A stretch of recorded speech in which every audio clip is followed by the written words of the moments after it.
하나님의 말씀 잠언서 6장 말씀입니다. 내 아들아, 내가 만일 이웃을 위하여 담보하며 타인을 위하여 보증하면, 담보, 보증, 이것은 이제 보증인이 된다는 것이죠. 결국 담보나 보증은 똑같은 말씀인데, 채무자가 보증서를 자기 손으로 써주는 것입니다.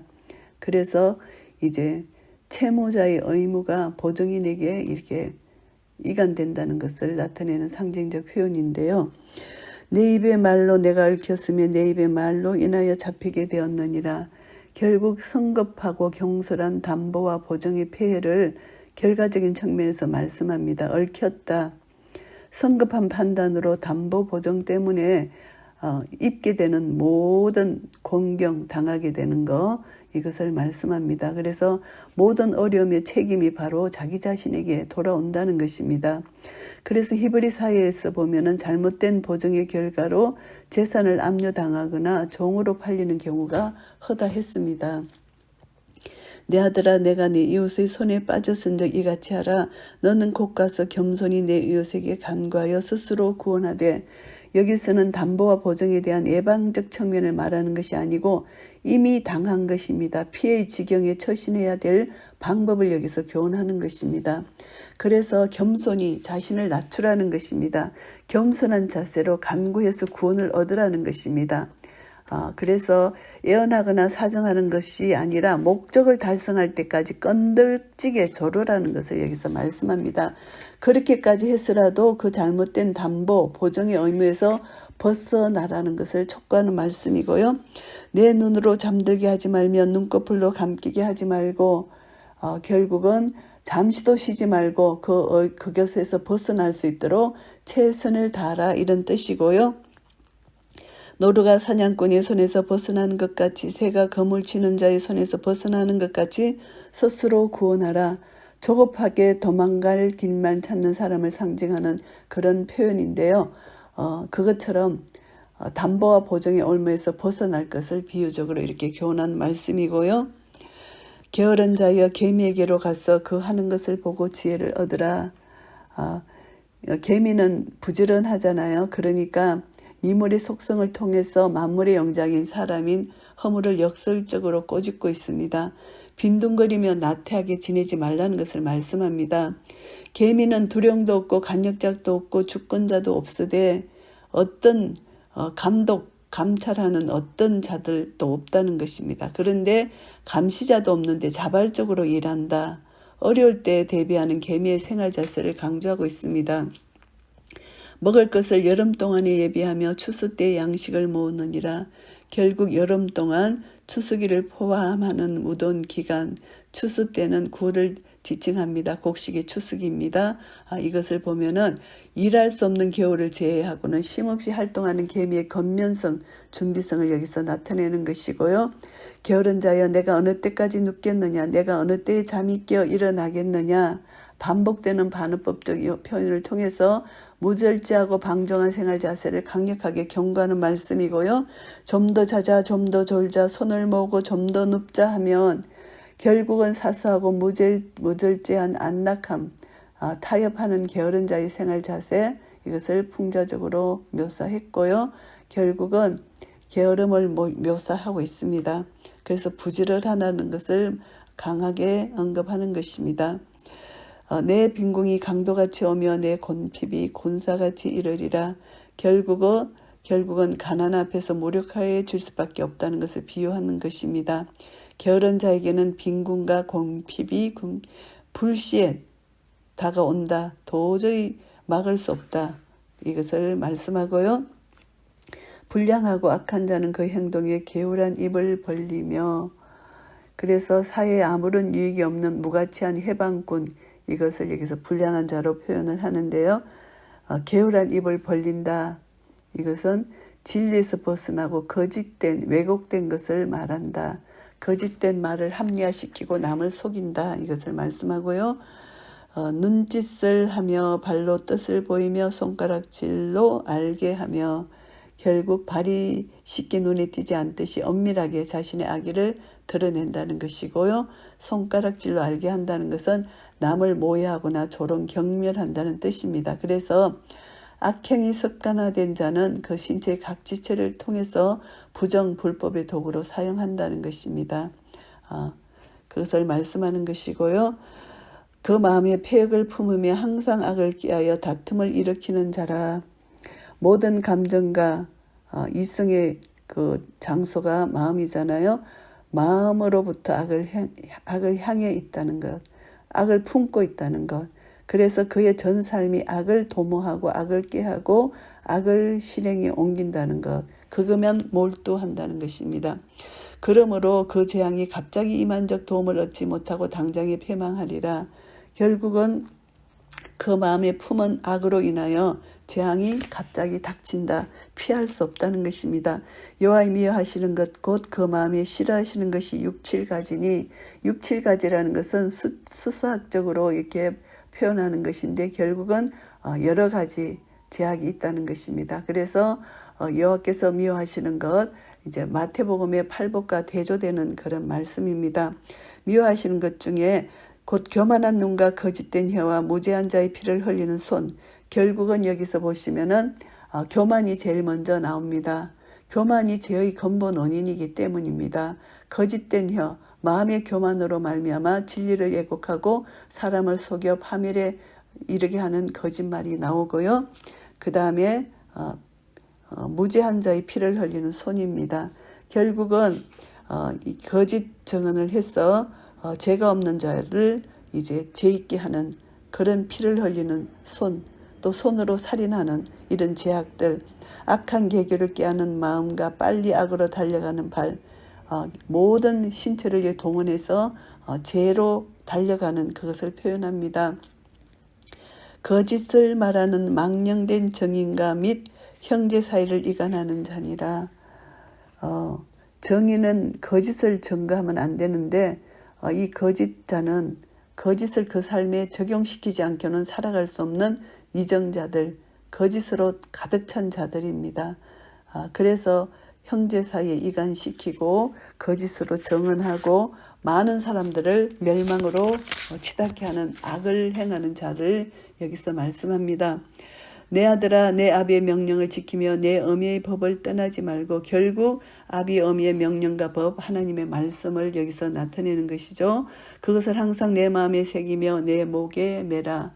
마음과 목에 매라는 것입니다. 항상 어디를 가든지 이 하나님 말씀을 항상 경계의 목적으로 삼으라는 것입니다. 그래서 하나님 말씀을 마음에 두면은 어디를 가든지 마음판에 새겨지고 목에 달려있는 하나님 말씀으로 인하여 곧 악에 빠지지 않고 하나님 말씀으로 돌아올 수 있다는 것. 그러니까 항상 주의 말씀은 내 발의 등이요 내 길의 빛이라는 그 마음가짐으로 말씀이 항상 앞에 있으라는 것입니다. 어디를 가든지 말씀으로 행동하라는 것을 말씀하고요.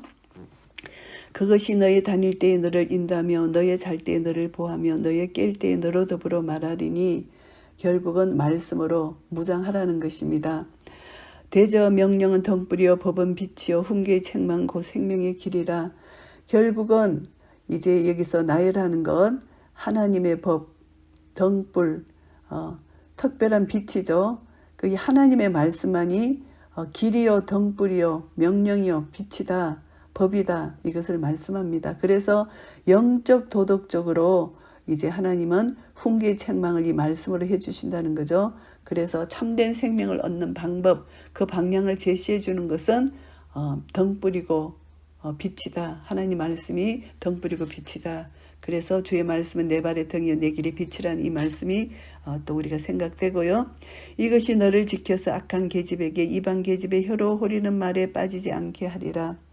결국 순종을 촉구한 것입니다. 순종만이 우리는 살아갈 길이다. 엄난을 극복할 유일한 방법이다. 악한 계집에게 넘어가지 않는 길이다. 그래서 하나님 말씀을 순종하라는 것이고요. 내 마음에 그 아름다운 색을 탐하지 말며 그 눈꺼풀에 흘리지 말라. 결국은 아름다운 색을 탐하고 엄녀의 눈꺼풀에 홀리게 되면은 결국은 넘어갈 수밖에 없다. 죄에 빠질 수밖에 없다. 이것을 말씀하고요. 음료로 인하여 사람이 한 조각 떡만 남게 됨이며 음란한 계집은 귀한 생명을 사냥함이니라. 결국 음료로 인하여 극도로 궁핍한 상태로 빠질 수밖에 없다는 것입니다. 그러니까 전인격적으로 엄녀 때문에 영적 육적으로 다 멸망할 수밖에 없다는 것을 강조하고요. 사람이 불을 품에 품고야 어찌 그 옷이 타지 아니하겠으며 결국 엄녀를 품는 것이 불을 품에 품는 것이다. 이것을 말씀합니다. 사람이 숯불을 밟고야 어찌 그 발이 되지 아니하겠느냐. 결국 숯불을 가진다는 것이 엄녀를 품는 것이고요. 남의 아내와 통관하는 자도 이와 같을 것이라. 무릇 그를 만지기만 하는 자도 죄 없게 되지 아니하리라. 이제는 남의 아내를 여기서 말씀합니다. 엄란한 목적을 가진 육체적인 접근을 금지하는 것입니다. 엄행뿐만이 아니라 간접적으로 마음의 엄행까지도 용서받지 못하는 죄라는 것을 말씀하고요. 도적이 만일 줄일 때에 배를 채우려고 도적질하면 사람이 그를 멸시치는 아니하려니와. 도적이 줄일 때에 인간이 이제 삶에 대한 기본적인 욕구잖아요. 가장 기본적인 요건이 떨어졌을 때 불가피한 경우 도둑질을 한다는 것입니다. 그런데 사람이 그를 멸시치는 않는다는 것입니다. 형벌의 대상이 될지언정 멸시의 대상은 되지 않는다. 불쌍히 여김을 받을 수 있다는 것이죠. 그런데 엄행은 절대 멸시치 않는 것이 아니라 멸시함을 받는다. 들키면 7배를 갚아야 하리니 심지어 자기 집에 있는 것을 다 내어주게 되리라. 결국은 율법에 보면은 도적질에 대한 배상입니다. 그래서 정상 참작이 되는 범죄에 비해서 엄행은 돌이킬 수 없다. 용서받을 수 없다. 이런 범죄라는 것을 여기서 나타내는 것이고요. 부녀와 간음하는 자는 무지한 자라. 이것을 행하는 자는 자기의 영혼을 망하게 하며 남편이 있는 여자와 행음을 하는 자, 이것을 말씀합니다. 자기 영혼을 망하게 한다는 것입니다. 상함과 능력을 받고 부끄러움을 씻을 수 없게 되나니 결국은 이런 자는 그 부끄러움을 씻을 수 없을 정도로 심판의 형벌이 있다는 것입니다. 그 남편이 투기함으로 분노하여 원수를 갚는 날에 용서하지 아니하고 결국은 그 남편의 불같은 분노가 일어나서 보복을 한다는 것입니다. 그 남편의 원수를 갚는다는 것이죠. 그러니까 이제 그것은 용서를 하면 받을 수 없는 죄라는 것입니다. 아무 벌금도 돌아보지 아니하며 많은 선물을 줄지라도 듣지 아니하리라. 이제 도둑질한 자는 이제 그 배상을 하고 7배를 갚고 이렇게 하는 그런 법으로 하면은 다 그 죄가 사여지는데 이 다른 여인과 부녀와 간음한 자는 벌금도 소용이 없고 많은 선물도 소용이 없다. 결국은 피해자인 그 엄녀의 남편은 불같은 분노와 보복의 감정 때문에 행음자의 어떤 보상, 어떤 속죄, 어떤 것도 이제 용서할 수 없다. 용납하지 않는다. 어떤 설득, 뇌물도 결코 용서를 하지 못한다는 것입니다. 그래서 그의 분노는 이제 끝까지 간다는 것이죠. 이것을 이제 범죄자에게 제3 주지시키고 있는 것입니다. 그래서 절대 간음하지 말라를 강조하는 것입니다. 잠언서 6장 말씀을 정리하겠습니다. 1절부터 19절까지는 지혜에 대해서 말씀합니다. 지혜를 가져야 되는데 지혜를 가지지 아니하면은 곤고한 삶을 살 수밖에 없다. 지혜자의 가정을 빈곤에 이르게 하는 현실의 삶의 신뢰를 3가지를 드는데요. 첫째는 교만이라는 것입니다. 둘째는 게으름이라는 것이고 셋째는 하나님을 거역하고 죄를 일삼는 것, 이것입니다. 그래서 그것을 조심하라. 결국은 죄를 미워하지 않으면 안 된다. 그래서 이제 3가지 노루와 새, 개미 이 동물들을 비유법으로 들었습니다. 그래서 지혜로운 자의 생활 지침을 여기서 제시했고요. 그리고 신체에 관련된 눈, 혀, 손, 발 이것을 동원해서 제약된 행위가 얼마나 면밀하게 진행되는지를 여기서 알리고 있습니다. 몸 전체를 우리는 하나님이 기뻐하시는 의의 병기로 사용해야 된다는 것을 깨닫습니다. 그래서 지혜자는 그의 삶 속에서 어느 것 하나도 하나님과 관계없이 살 수 없다는 것을 깨닫게 되고요. 결국은 하나님이 주신 지혜를 통해서 하나님께 영광을 돌려야 되는 것이고 하나님께서 미워하는 죄악을 절대 하지 말라. 이 마음에서부터 하지 말라. 그래서 마음에서 하나님과 친밀한 교제를 통해서 죄를 다 축출시켜야 된다는 것을 알게 되고요. 20절부터 35절까지는 엄행을 경계하라고 다시 말씀하고 있습니다. 부모의 교훈을 이제 따르라. 이것이 바로 하나님 말씀이죠. 하나님 말씀으로 인도함을 받아라. 하나님 말씀으로 보호함을 받아라. 이것을 말씀합니다. 그래야만 바른 길을 가고 생명의 길에서 벗어나지 않게 된다. 그래서 성적으로 부정한 대가는 비참한 것이다. 그래서 절대로 간음하지 말라. 이것은 죽음과 같은 행동이다. 자기 자신을 철저히 파괴시키는 길이다. 이것을 말씀합니다. 그리고 또 불법적인 성관계 중에서 특별히 유부녀와 간음을 하지 말라는 것입니다. 그래서 정상적인 혼인관계를 다시 한번 중요시 여기는 말씀을 합니다. 다윗이 밧세바를 행했잖아요. 간음을 행했잖아요.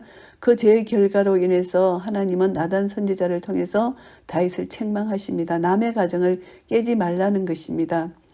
이것을 통해서 다윗은 엄청난 아픔을 겪었잖아요. 암살롬이 반란을 일으키고 자녀들 사이에 분란이 일어나고 다윗의 음행죄는 정말 큰 하나님의 심판을 받은 것이고요. 이것을 보면서 우리는 하나님 말씀을 꼭 지켜서 순종하지 않으면 안 된다. 간음은 죽음의 행위다. 불을 안고 있는 것이다. 숯불을 발로 밟는 것이다. 이렇게 비유를 합니다. 그래서 하나님 말씀이 얼마나 생명력 있는지를 다시 한번 깨닫게 되고요. 말씀으로 하루하루 살아야 된다. 계속해서 말씀하는 것이 주의 말씀은 내 발의 등이요 내 길의 빛이니이다.